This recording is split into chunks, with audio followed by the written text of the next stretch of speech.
This is going to be my final video on the concept of other adverbs in the English language. Remember, I have 3 videos on this concept already. In the first class, I talked about the principle, the concept, the mnemonic of MPT, manner, place, and time, which is the mnemonic to apply to questions that have to do with adverb, manner, place, and time in that third order. In the second video, I did talk about the general principle to apply when you have questions on 5 adverbs in adverb, manner, place, time, frequency, and purpose, following the structure of MPFTP.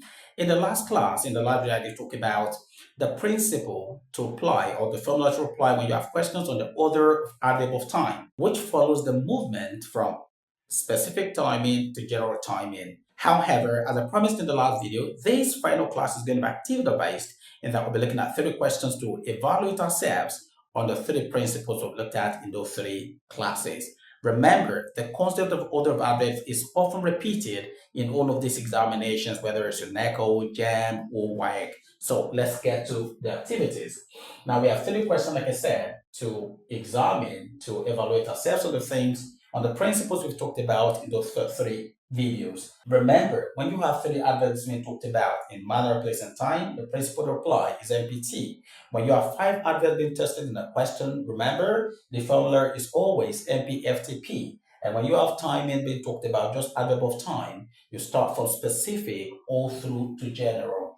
Let's apply that to these 3 questions. I should mention, however, that before I start analyzing these questions, you should pause this video right now for maybe 1 or 2 minutes to attempt the questions and leave your answers in the comment. After that, you may continue to watch the video to check whether your answers correspond with mine. So let's get to it. You pause the video right now and answer the question. So let's get started. The first question states, he's been toiling dash. He's been toiling dash. We have on the job, hard, and all day. He's been toiling dash. He's been toiling on the job hard all day. We're supposed to arrange the adverbs here.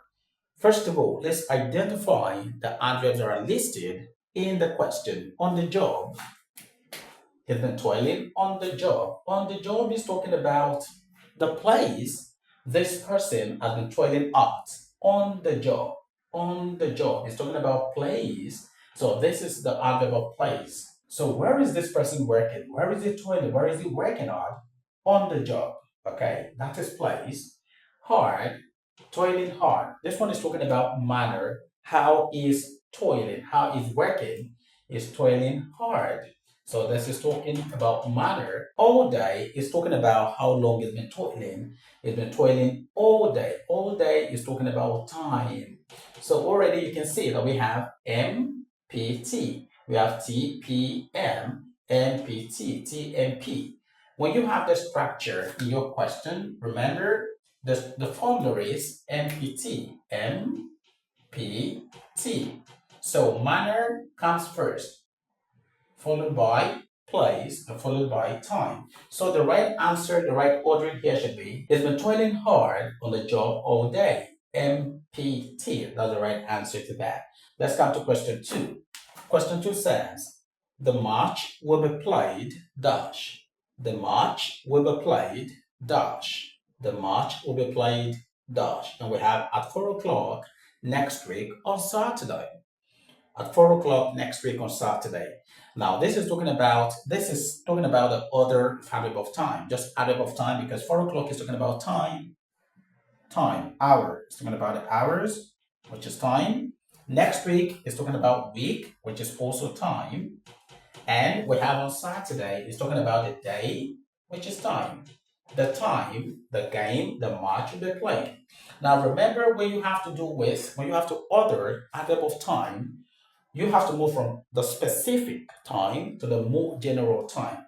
And in the order of things, in ascending order, hours, 4 o'clock, hours come together to form Saturday, to form day. You know, day, Saturday is a day, right? So 4 o'clock is the first. That's number 1. Okay, after 4 o'clock, like I said, 4 o'clock hours come together to form day, which is Saturday. Saturday should be the next thing to mention. And then finally, days will come together to form week. So next week should be the third thing or the last thing to mention in the structure. Therefore, the full sentence would be, the match will be played, what's number 1, at 4 o'clock on Saturday next week. Not the match we played at 4 o'clock next week on Saturday, or the match we played on Saturday at 4 o'clock next week. That doesn't work when you have just timing to deal with.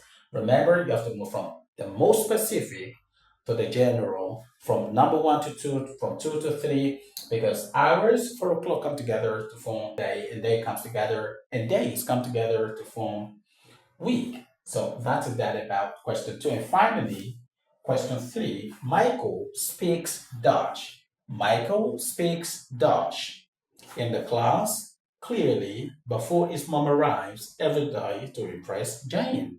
Now we have 5 adverbs here. 5 adverbs here. In the class is talking about the place. In the class is talking about the place P, right? Where does Michael speak? Where does he speak?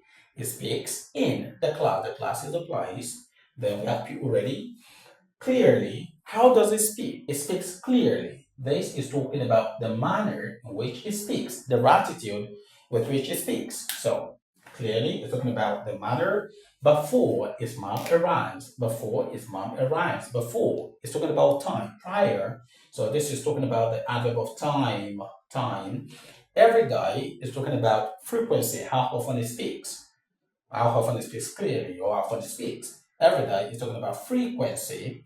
Then to impress Jane, maybe Jane is his girlfriend. Now to impress Jane. To impress Jane is the purpose. Why does he speak clearly? Why? To impress Jane. So let's count. In the class, P, which is 1, clearly.